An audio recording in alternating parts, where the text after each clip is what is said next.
जोहार, नमस्कार। देख रहे हैं आप द भारत मित्र और आपके साथ मैं आरती सिंह। झारखंड में भ्रष्टाचार के ऐसे अनोखे अनोखे मामले हैं कि आपका भी सर चकरा जाएगा।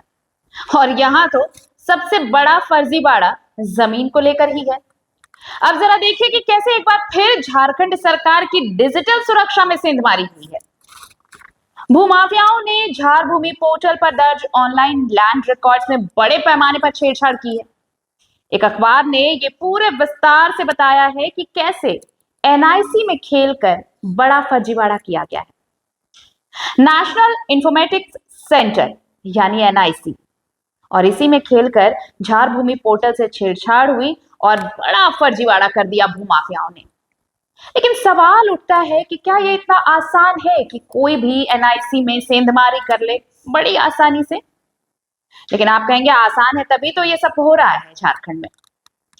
याद होगा आपको कि डेटा एंट्री ऑपरेटर और अन्य अधिकारियों ने एनआईसी के झार भूमि पोर्टल में कैसे हेरफेर कर बड़गाई अंचल की तकरीबन 56 एकड़ सरकारी जमीन को फर्जी तरीके से उसकी ऑनलाइन जमाबंदी कर उसे रैयती जमीन बना दिया था। याद है या भूल गए? नहीं याद तो एक और आंकड़ा देख लीजिए, नहीं याद है तो याद कर लीजिए।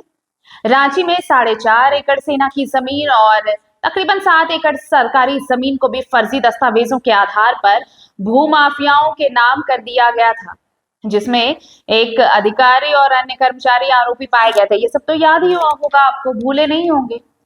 तो ये समझना जरूरी है कि सीएनटी एक्ट का उल्लंघन करते हुए फर्जी वंशावली बनाकर आदिवासी जमीनों पर कब्जा करने का एक बड़ा रैकेट झारखंड में एक्टिव है। और अब जो नया मामला सामने आया है उसमें अगस्त 2025 से फरवरी 2025 के बीच इसी झार भूमि पोर्टल में छेड़छाड़ की गई है और पूर्व में अंचल और हाईकोर्ट द्वारा जिन दाखिल खारिज आवेदनों को रद्द कर दिया गया था उन्हें सिस्टम में कायम दिखाया गया है। साल 1990-91 के खारिज वादों को भी आधार बनाकर ऑनलाइन पोर्टल पर नई जमाबंदी दर्ज कर दी गई है। मालिकाना हक मजबूत करने के लिए जो लगान रसीदें होती हैं वो सारी लगान रसीदें एक साथ काट दी गई। तो ये सब कैसे संभव हो पाया? क्या इतना आसान है क्या कि हम और आप जाकर एनआईसी में सेंधमारी करेंगे और फिर सारे जमीन के रिकॉर्ड्स में उलटफेर हो जाएगा, हेरफेर हो जाएगा और जो जमीन है वो किसी के भी नाम पर कर दिया जाएगा। जीएम लैंड को हम रैयती जमीन बना देंगे या फिर मालिकाना हक किसी और के नाम से है तो किसी और के नाम कर देंगे। ये सब इतना आसान है क्या? आप कहेंगे नहीं, लेकिन आसान है। और कहां? झारखंड में। तभी तो ये गड़बड़ियां एक बार फिर से सामने आई हैं और इसकी तस्दीक भी कर दी गई है। तो ये भाई इसीलिए हम कहते हैं कि अजब झारखंड की गजब कहानियां अगर आने वाली पुश्तें सुनेंगी तो ये सारी चीजें, ये सारे वाकये उन्हें हैरत में डाल देंगे कि क्या वाकई झारखंड में ये सब चल रहा है या फिर चल रहा था।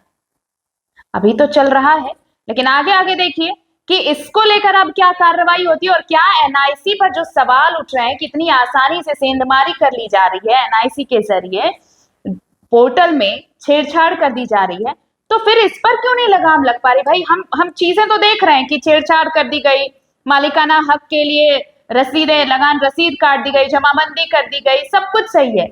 लेकिन जिस दरवाजे से चोर घुस रहे हैं उस दरवाजे को इतना मजबूत क्यों नहीं किया जा रहा है कि चोर अंदर दाखिल ही ना हो सके?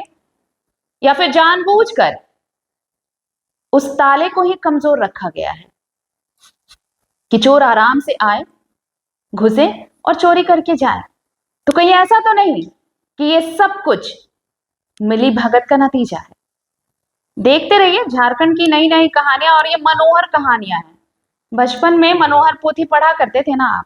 हमारे आने वाली पुश्तें मनोहर कहानियां सुनेंगी झारखंड की, जिनमें इस तरह के किस्से होंगे जो जानबूझकर कैरेक्टर्स क्रिएट किए जाते हैं और जानबूझकर ऐसे वाकये सामने आते हैं क्योंकि सबको एक दूसरे का फायदा देखना है।